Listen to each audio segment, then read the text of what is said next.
السلام علیکم ورحمۃ اللہ وبرکاتہ۔ بسم اللہ، الحمد للہ، والصلاة والسلام علی رسول اللہ وعلی آلہ وصحبہ ومن والہ۔ محترم ناظرین،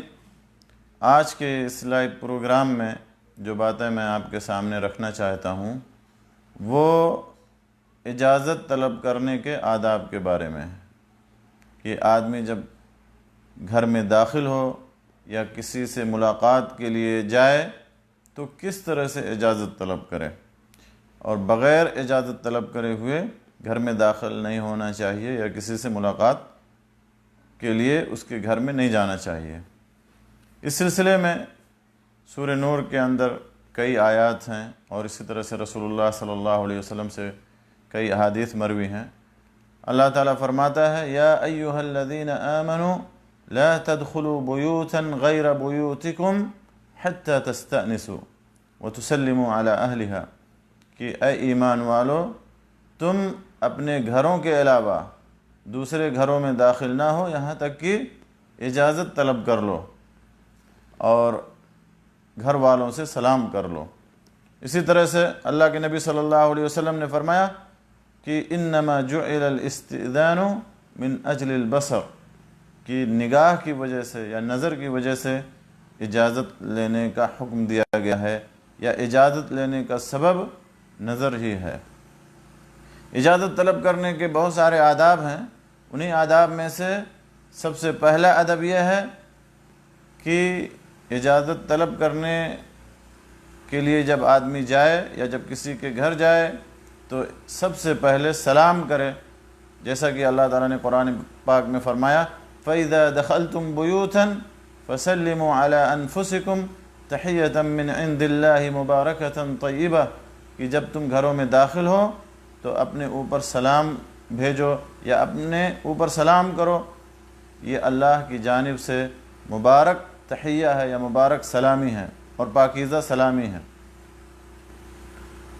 اسی طرح سے حدیث میں بھی اللہ کے نبی صلی اللہ علیہ وسلم سے کئی احادیث میں ثابت ہے کہ اجازت طلب کرنے سے پہلے سلام کرنا چاہیے، جیسے کہ عبداللہ ابن عباس رضی اللہ تعالیٰ عنہما سے مروی ہے کہ عمر رضی اللہ تعالیٰ عنہ نے نبی صلی اللہ علیہ وسلم سے اجازت طلب کی تو کیا کہا السلام علی رسول اللہ یا السلام علیکم ایدخل عمر، یعنی سلام کرنے کے بعد پھر داخل ہونے کی اجازت مانگی۔ تو سب سے پہلا ادب یہ ہے کہ ہم اجازت طلب کرنے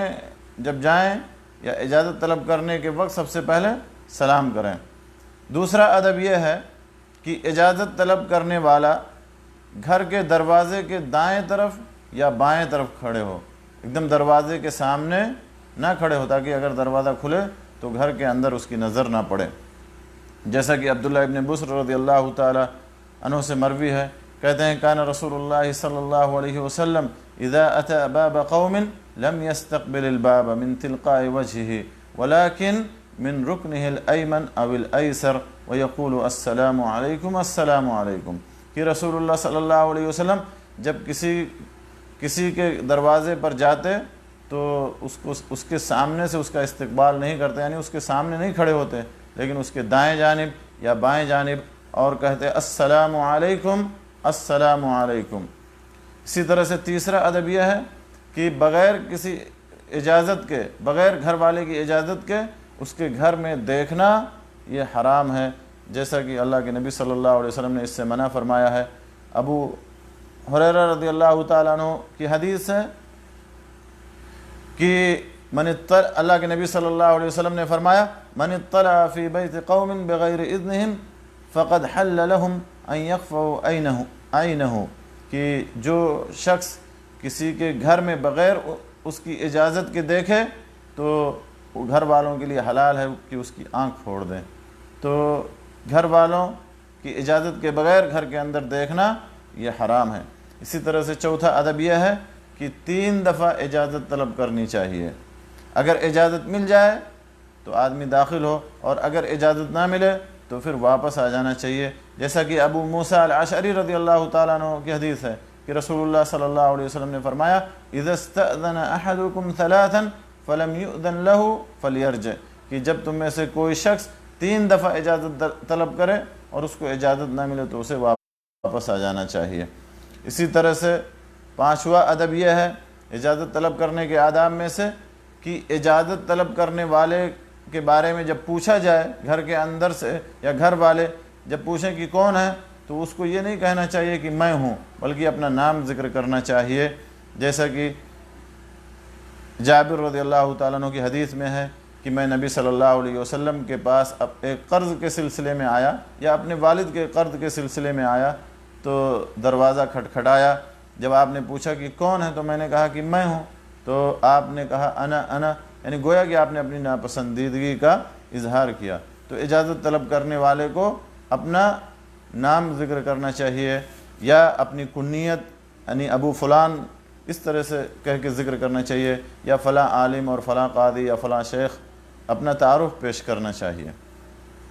اسی طرح سے 6واں ادب اجازت طلب کرنے کے آداب میں سے یہ ہے کہ اجازت طلب کرنے والے کو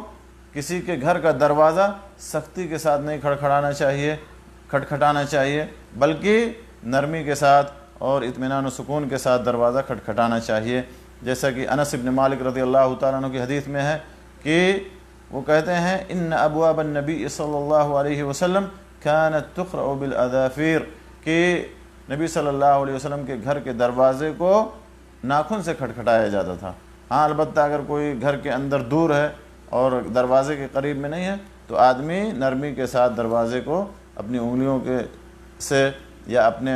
جو ہے ہاتھ سے کھٹکھٹا سکتا ہے، لیکن نرمی کے ساتھ اور سختی سے بچنا چاہیے۔ اسی طرح سے 7واں ادب یہ ہے کہ اگر گھر والے اجازت نہ دیں اور بلکہ یہ کہہ دیں کہ واپس ہو جاؤ یا لوٹ جاؤ تو اجازت طلب کرنے والے کو واپس لوٹ جانا چاہیے، جیسا کہ اللہ تعالیٰ نے سورہ نور کے اندر اس بات کا ذکر کیا ہے وَإِن قِيلَ لَكُمُ ارْجِعُوا فَارْجِعُوا هُوَ أَزْكَىٰ لَكُمْ، کہ اگر تم سے کہا جائے کہ واپس ہو جاؤ تو تم واپس ہو جاؤ اور یہ تمہارے لیے زیادہ پاکیزگی کا باعث ہے۔ 8واں ادب یہ ہے کہ اجازت طلب کرنے والے کو ایسے گھر میں داخل نہیں ہونا چاہیے کہ جس میں کوئی نہ ہو، تاکہ اس گھر کے لوگوں پر یا اس گھر کے جو رہنے والے ہیں ان کے حقوق پر زیادتی نہ ہو، لہٰذا کسی کے گھر میں اگر کوئی نہیں ہے تو اس گھر میں داخل یا ایسی جگہ پر ایسے گھر میں یا ایسی جگہ پر جہاں کوئی نہیں ہے تو اس گھر کے اندر اجازت طلب کرنے والے کو داخل نہیں ہونا چاہیے۔ اسی طرح سے 9واں ادب یہ ہے کہ اگر کسی کو دعوت دی جائے یا کسی کے پاس پیغام دینے والا دعوت لے کر کے جائے یا پیغام لے کر کے جائے تو پھر اسے اجازت طلب کرنے کی ضرورت نہیں ہے، جیسا کہ ابو ہریرہ رضی اللہ تعالیٰ عنہ کی حدیث ہے کہ نبی صلی اللہ علیہ وسلم نے فرمایا رسول الرجل الی الرجل اذنہ، کہ آدمی کا پیغامبر یا آدمی کا ایلچی دوسرے آدمی کی جانب یہ اس کی طرف سے گویا کی اجازت ہے۔ اور اسی طرح سے دوسری حدیث میں نبی صلی اللہ علیہ وسلم نے فرمایا اذا دعی احدکم الی طعام، جب تم میں سے کوئی شخص کسی کھانے پر بلایا جائے فجاء مع الرسول، اور وہ دعوت دینے والے کے ساتھ آئے تو یہ اس کی اجازت ہے، الگ سے اجازت طلب کرنے کی ضرورت نہیں ہے۔ ہاں البتہ اگر وہ وقت سے تاخیر کرے یعنی دعوت کے وقت سے اس کو لیٹ ہو جائے یا ایسی جگہ پر ہے کہ جہاں پر عام طور پر اجازت طلب کی جاتی ہے تو پھر اس کو اجازت طلب کرنی چاہیے۔ اسی طرح سے 10واں ادب اجازت طلب کرنے کے آداب میں سے یہ ہے کہ مجلس سے واپس ہونے کے وقت یا مجلس ختم ہونے کے وقت یا مجلس سے اٹھتے وقت بھی اجازت طلب کرنی چاہیے، جیسا کہ اللہ کے نبی صلی اللہ علیہ وسلم کی حدیث ہے اذا زار احدکم اخاہ فجلس عنده فلا يقومن حتى يستأذنه، کہ جب تم میں سے کوئی شخص اپنے بھائی کی زیارت کرے اور اس کے پاس بیٹھے تو وہاں سے پھر بغیر اس کی اجازت کے نہ کھڑا ہو، یعنی بغیر اس کی اجازت کے نہ جائے۔ 11واں ادب یہ ہے اجازت طلب کرنے کے آداب میں سے یہ ہے کہ ماں اور بہن یعنی جو محارم میں سے ہیں تو ان سے بھی اجازت یا ان کے پاس جانے کے لیے بھی اجازت طلب کرنی چاہیے، جیسا کہ علقمہ اور مسلم ابن نذیر اور عطا اور دوسرے جو ہے دوسرے سلف صالحین سے مروی ہے۔ اسی طرح سے 12واں ادب یہ ہے کہ گھر میں داخل ہوتے وقت اگر بیوی ہے تو اس کو بھی خبردار کر دینا چاہیے، تاکہ آدمی اگر جائے تو بیوی کو کہیں ایسا نہ ہو، ایسی حالت میں پائے جسے وہ ناپسند کرتا ہو۔ تو بیوی کو بھی خبردار کر دینا چاہیے، جیسا کہ عبداللہ ابن مسعود رضی اللہ تعالیٰ عنہ کے بارے میں آتا ہے کہ وہ جب گھر میں آتے تھے تو اشارہ کر کے آتے تھے یا اس طرح سے بتا کر کے آتے تھے تاکہ ایسے حالت میں داخل نہ ہو جائیں کہ جو انہیں ناپسند ہو۔ 13واں ادب اجازت طلب کرنے کے آداب میں سے یہ ہے کہ گھر کے جو نوکر چاکر ہیں، یعنی گھر کے جو غلام ہیں یا بچے ہیں جو ابھی بالغ نہیں ہوئے ہیں، وہ 3 اوقات میں گھر کے اندر اجازت طلب کریں گے۔ ایک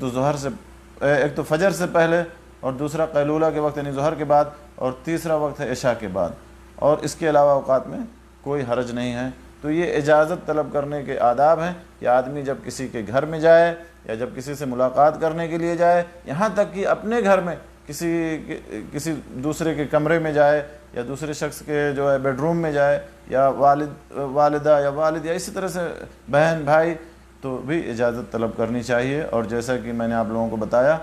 کہ یہ آداب ہیں جو قرآن و سنت کی روشنی میں ثابت ہیں، ہمیں ان آداب پر عمل کرنا چاہیے۔ اللہ سے دعا ہے کہ اللہ تعالی ہمیں ان باتوں کو جاننے، سننے، سمجھنے کے بعد اللہ ہمیں نیک عمل کی توفیق بخشے، آمین۔ وآخر دعوانا الحمد للہ رب العالمین، وصلی اللہ علی نبینا محمد وعلی آلہ وصحبہ اجمعین۔